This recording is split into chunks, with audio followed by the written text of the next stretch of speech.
gonna bleed the brakes on my SH150. So on one of the previous videos, I took out everything apart. So now I'm just gonna take the top off.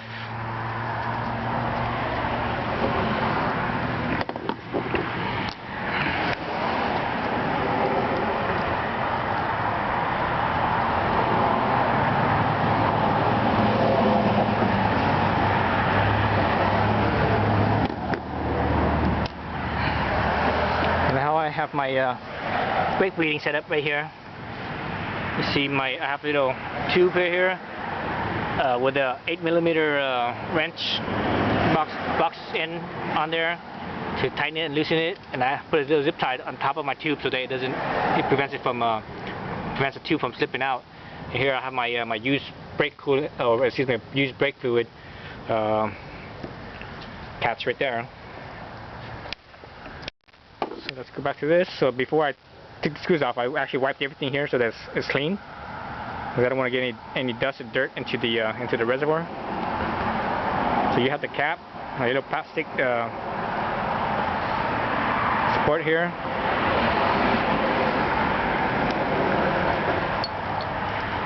then the little diaphragm right here. This thing is, this is sort of like an accordion. So as you use up the brakes and the fluid gets low, this thing will basically come down. So because this is basically a gasket, and its purpose is to basically keep everything sealed. You notice I have something covering right here, so that way, because brake fluid is very corrosive, and also it eats away at paint. So I have I'm covering my spot here just in case it spills, it catches that. And looking at my brake fluid, it's actually pretty, it's kind of, you see that glare, it's actually pretty dark. So that tells me it's nice and used up. Okay, and I actually use a .4, I think this is rated for .4 brake fluid, and that's what Honda recommends, I believe.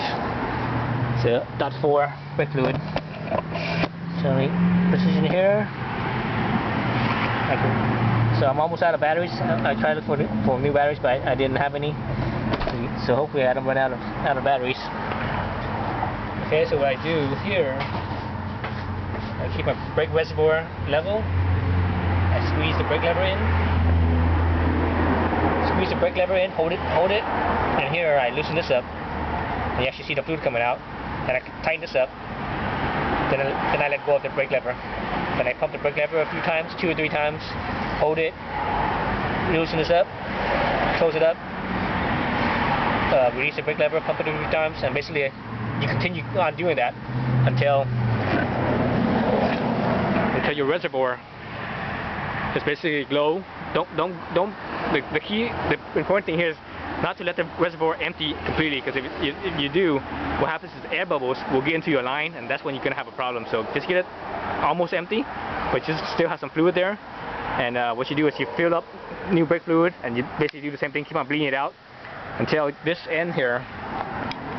And usually with old brake fluid, you actually see how dirty it is or how dark it is until that end basically gets pretty clear and clean. That's when you know all the old brake fluid is done, and then all you need to do after that is just tighten this back up.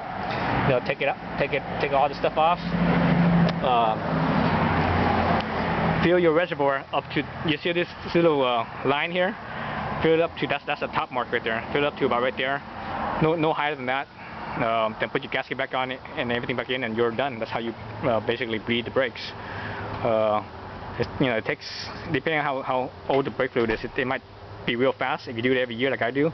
But since this is I just got this back and it's never been changed or it's never been bled, so it's gonna take me a little longer. So I'm not gonna do that.